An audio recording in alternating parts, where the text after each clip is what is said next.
Понякога водата е замърсена от химически вещества, например от мастило.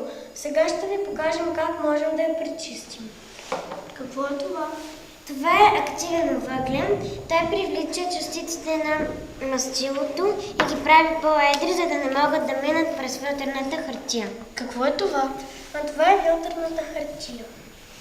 От нея сега ще направим фунийка. Сгъваме на две, след това още на две, за да направим квадрат. И изрязваме.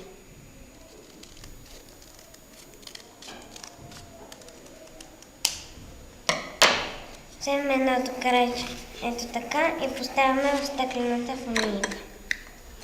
Докато тя приготвя фунийката, аз ще сложа малко от активния въглен.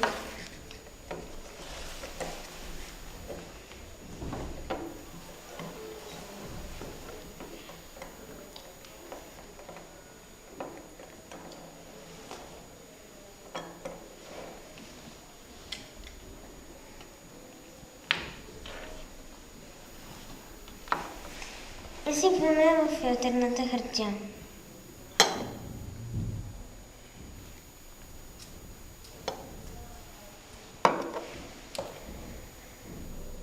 Какво става? Ето сега отдолу изтича чистата вода, а отгоре остава мастилото. И активния въглен.